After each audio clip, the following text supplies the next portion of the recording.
I never thought a single small detail could destroy the life I had been building for years. It all happened that evening when I came home a day early. I noticed something that instantly made my hands go cold. A detail I couldn't explain yet, but already understood. After that, our family would never be the same. I never told anyone about it. Even now, it's hard to recall the moment when the puzzle began turning into a picture of betrayal. But that was when the end began. The end of what once seemed perfect. Before that, we had an almost picture-perfect American life. We met in college, in a small town where every morning smelled of fresh pastries from the family bakery on the corner, and in the evenings students gathered on dorm rooftops, listened to music, and made plans for the future. She worked as a barista in a small cafe where jazz played all day and the coffee was stronger than the conversations. I went there every day, at first for the coffee, then for her. We rented our first apartment in a quiet suburb, a typical neighborhood with neat lawns, neighbors walking their dogs in the morning, and a school bus that passed our windows at exactly 7:42. We held barbecues with our neighbors, Don, who worked at the fire station, and Mrs. Henderson, who brought an apple pie for every holiday. We went to fall fairs, and for Thanksgiving we visited her parents, where the roasted turkey always smelled like home. We traveled a lot across the country, rented a pickup and spent weekends in Yosemite, drove along the California coast, watched the sunrise on Laguna Beach. In summer we had picnics in the park, in winter we skated at the rink near the city hall. We had our music, our routines, our small traditions, old movies every Friday, pancakes together every Sunday. She laughed at my jokes even when they weren't funny. I made her breakfast and left coffee on the bedside table so she would wake up in a good mood. We dreamed of our own house with a white fence, a workshop in the garage, and one day having kids we'd teach to catch sunbeams on the walls. And when I was offered temporary work away from home, the very business trip that was supposed to be a step toward our big future, she fully supported me. She said she was proud of me, that she could handle it, that it was for us.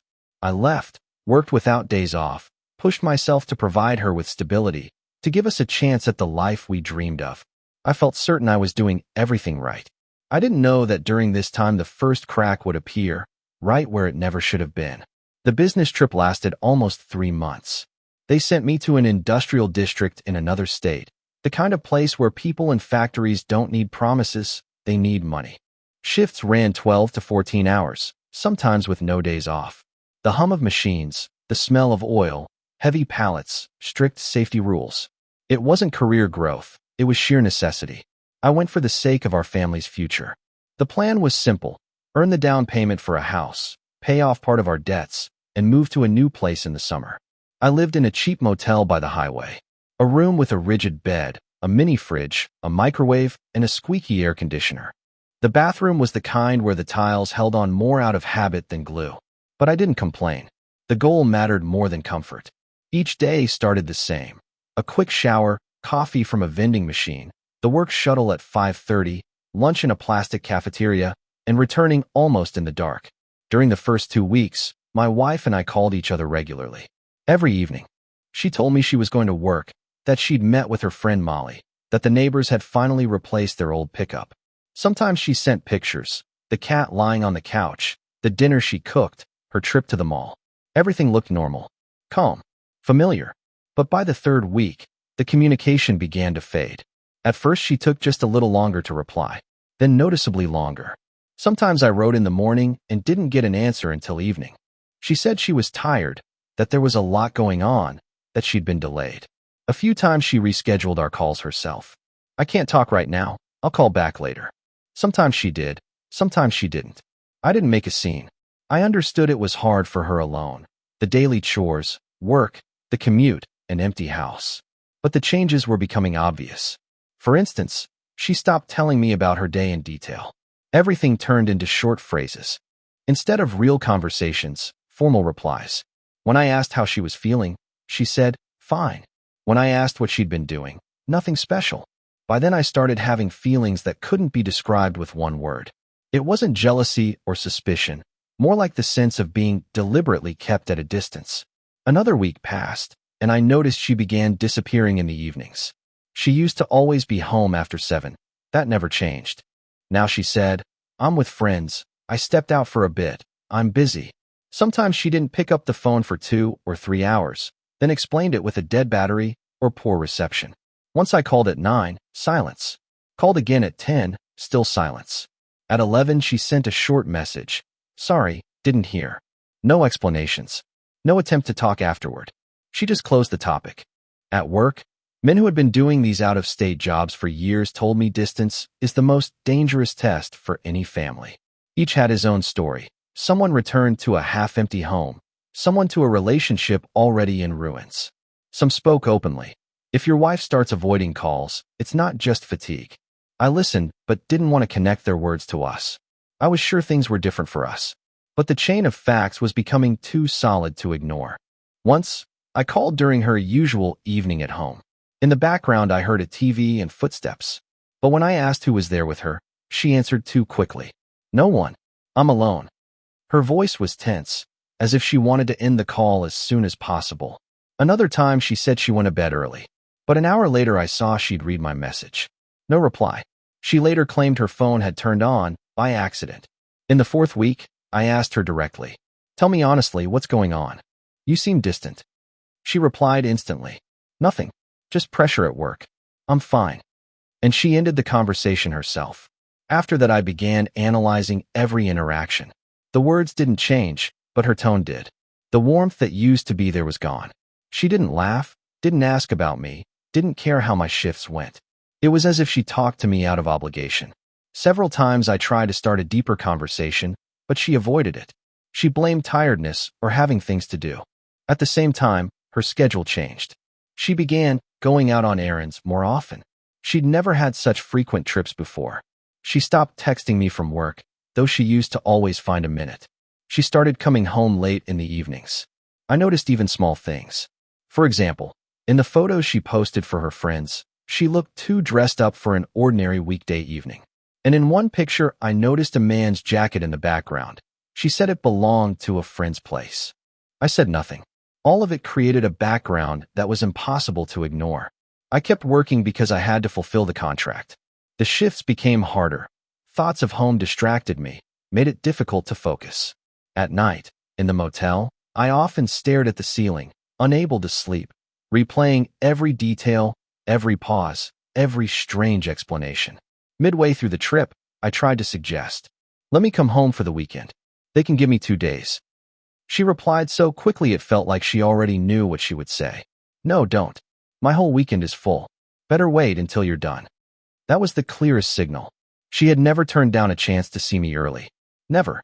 And now, categorically, without offering an alternative. By then, I stopped hoping for simple explanations. I could see she was emotionally checked out. She stopped saying, "I miss you," stopped asking when I would come back. It was as if she was preparing for a life where I was no longer part of her everyday world. In the second to last week of the trip, she didn't answer 2 evenings in a row. Both times she gave the same excuse: "My battery died." I knew it wasn't true. She always watched her battery, always kept her phone close. I didn't want to draw conclusions without facts, but the feeling inside me became so strong it drowned out doubt. I realized I would have to prepare for my return differently, not as a husband going home, but as someone who needed to learn the truth. And despite all of it, I kept working, finishing my shifts, doing my part, because I had come here for our family. And that paradox was the hardest weight to bear. While I was working to secure our future, something was happening at home that could erase that future entirely. I felt the moment of truth was near. But I still didn't know how heavy the truth waiting for me upon my return would be. When the business trip was nearing its end, the feeling of unease was no longer a background hum. It became constant. I worked on autopilot, but my thoughts were only about home. I replayed every conversation, every pause, every odd detail that had piled up in recent weeks. I still tried to rationalize her behavior, but the feeling inside had become too clear. Coming home would put everything in its place. 2 days before the job ended, we were given our final shifts. My crew discussed their plans. Some were going home to their kids, some to a sick mother, some signing another contract. Everyone was cheerful, but I felt detached. I didn't want to show that I was worried, but inside everything was tight and heavy. The last workday passed faster than I expected. The documents were signed, the check handed over, and I packed my things. Usually after these trips, The guys would unwind, go to a bar, celebrate. I took a taxi straight to the airport. I needed to go home. I needed to see everything with my own eyes. I arrived a full day earlier than I had told my wife. On purpose. It was a difficult decision, but I knew. If something was happening, I had to face it directly. Walking up the stairs toward our apartment, I noticed the first detail, a pair of women's sneakers by the door, ones I had never seen before. Not her size, not her style. For a moment, I thought maybe a friend. But it was nearly midnight. Friends don't visit at that hour. The second thing was the silence. Not complete silence. There were faint sounds, more like movement than voices. Soft, cautious, as if someone was trying not to be heard. I put the key into the lock. My heart was pounding so hard I could barely aim. I didn't know what exactly I would find, but everything I sensed inside was already enough to confirm my suspicions. When I opened the door, I immediately smelled it. Not dirt, not alcohol, not food. Someone else's perfume. Light, unfamiliar, and distinctly not the scent my wife used. That smell stayed with me forever. It was the first direct confirmation that something was wrong in our home. Her jacket and bag were in the hallway, but the sneakers by the door remained foreign. I walked inside. The living room light was off. Only the faint light from the bedroom spilled into the corridor. She came out a second later, dressed in home clothes, but stunned, tense. Her face went pale, and not because she didn't expect to see me. Because I came home early. Because I caught her off guard. What are you doing here? You were supposed to come tomorrow. Her voice trembled. I looked at her silently. I didn't want to yell or create a scene. I wanted clarity. I wanted to hear what lay behind every odd moment of the past weeks. She tried to speak calmly, but she gave herself away. Her eyes avoided mine. Her hands trembled. Her breathing was uneven. She said sentences that made no sense. Asked about my work. Tried to change the subject. Pretended everything was normal. But I heard another sound. A faint, nearly hidden one, from the bedroom. A creak on the floor. A rustle. And I understood. We weren't alone. I didn't run there immediately. I gave her a chance to explain. One final chance. Who's here? I asked quietly. She fell silent. Closed her eyes for a second. And that single second was the answer. I walked to the bedroom. The door was slightly ajar. And at that moment, I felt the strongest emotion. Not anger, not shock, but complete emptiness. As if something inside had shut off. When I opened the door, I saw only a silhouette, a man trying to hide, as if that could change anything. He stood in the corner, wearing jeans, no shirt, his head lowered, face hidden. I didn't know him. He was a stranger. Entirely. 1 second of looking was enough to piece together every missing fragment. Everything made sense. Every short reply. Every missed call. Every night she was tired. Every abrupt end to our conversations. There were no screams, no blows, no hysteria. I simply told him to leave. Calmly. Without emotion. He dressed in seconds and left without lifting his head. She stood in the doorway, almost breathless, unable to say a single word. After that, the silence became thick enough to fill the entire house. She tried to speak, but I raised my hand. No need. I was in no condition to listen to excuses. In no condition to take in anything at all. I picked up the suitcase I still hadn't unpacked after the airport, went into the living room, and gathered some of her things. Only what was out in plain sight. I folded everything neatly. I didn't want humiliation. I wanted to end what was happening while preserving at least some boundaries. When I set her bag by the door, she tried to come closer, but I said, "Tomorrow morning we'll talk. Right now I need to leave." I walked out of the apartment, leaving her inside. I needed time. I needed to grasp everything. And in that moment, I understood the most important thing. There was no way back anymore. I barely slept that night. I sat in the car in the parking lot near the house, trying to keep my thoughts in order. There was no panic in my head, only a cold, sharp clarity. Everything that had happened was irreversible. I tried to understand at what point our life veered off course. Where exactly I failed to notice, where I overlooked the moment she began slipping away. There were no answers. At dawn, I went back up to the apartment. The door was locked, but the light inside was already on. Apparently, she hadn't slept either. I entered without knocking. She sat on the couch with her fists clenched, as if bracing herself for something heavy. The first thing I noticed was the emptiness in her eyes. Not fear, not anger, not an attempt to justify herself. Just emptiness, like someone who understood that nothing they said could change anything. "We need to talk," I said. She nodded. Her voice trembled. I don't know where to start." "Start with the truth." She was silent for a long time. Then she said, "It started a long time ago. Not when you left. Earlier. It's just, when you were gone, everything sped up. I got confused. I felt lonely. And She stopped, unable to go on. I listened without emotion. The fact of the betrayal was already obvious. The question now was different: how consciously she had been dismantling our family. Was it just one person? Or, I didn't finish. She understood. Yes. One. I didn't believe it for a second, but there was no point asking further. "You understand," I said calmly, "that after what happened yesterday, I can't continue. We need to separate." She lowered her head. For a moment it seemed she might cry, but there were no tears. Only silence. "I know," she finally said. "I understand." It wasn't a conversation between people trying to save a marriage. It was a conversation between people who knew a full stop had already been placed. Not by emotion, by fact. I began packing her things more thoroughly. Not roughly, not throwing anything. Just carefully putting her belongings into a suitcase. She sat nearby and didn't try to stop me. Didn't argue. Sometimes she helped, but her movements were mechanical. As if she herself hadn't fully realized that she had destroyed what we had spent years building. When the suitcase was ready, I set it by the door. "Do you have somewhere to go?" I asked. "Yes. I'll call a friend," she said. The name of the friend came too quickly. Another prepared answer. I noted it for myself, but didn't dig deeper. We moved to the kitchen table, for the last time together. She tried to start a conversation. "I know all this sounds awful. I made a mistake. I didn't want it to turn out this way. You left, I was alone. You didn't cheat because I left," I interrupted. "If what we had were solid, distance wouldn't have broken it. The reason was there before the trip. I didn't leave to run from problems. I left to secure our future. You chose not to wait." She lowered her gaze. That was the only moment I saw anything resembling remorse in her. "I really am guilty," she said. "But maybe we could." "No," I said. "We couldn't." Those words were final. She took the suitcase, paused at the door, and said one last thing. "I'm sorry." I didn't answer. Not because I didn't want to. There was simply nothing left to say. Apologies don't heal wounds of that size. She walked out. The door closed.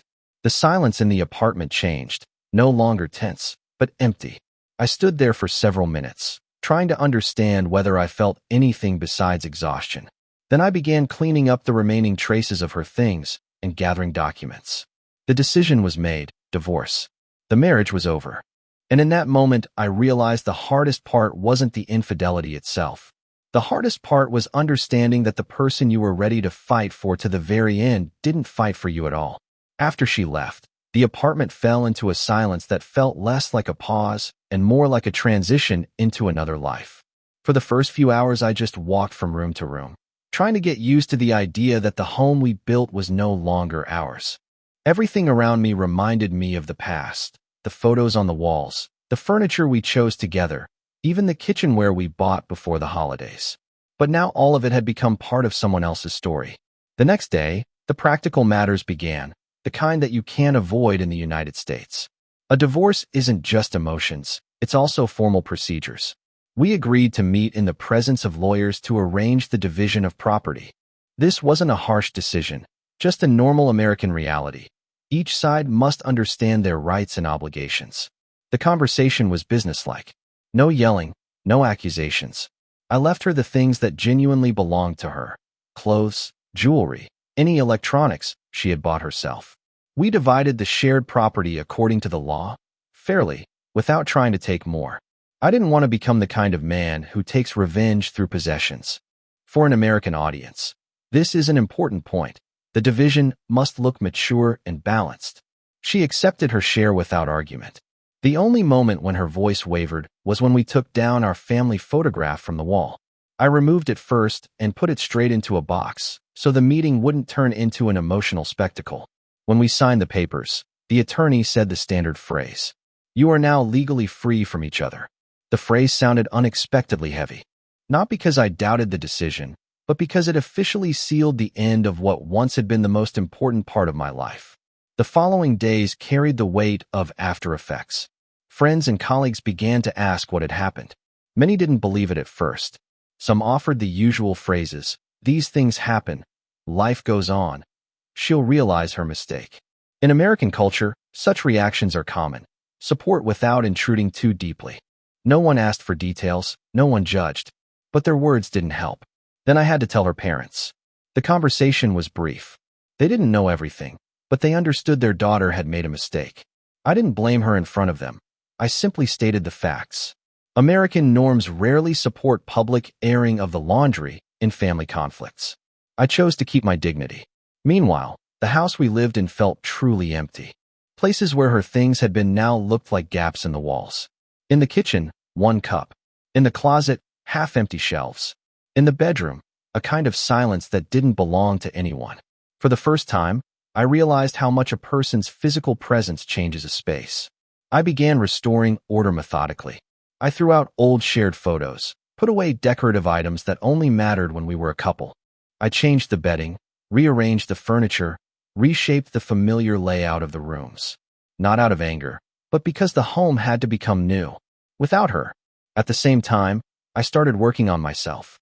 In the U.S., seeing a therapist is common, and I did the same.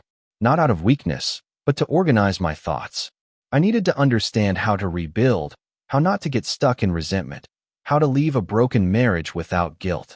The specialist helped me see that my actions had been right. I worked for the family, acted honestly and consistently. That helped remove the lingering doubts. I began spending more time with colleagues, going to the gym, returning to habits I had abandoned. I drove to the ocean several times, just sat and watched the waves, trying to gather my thoughts.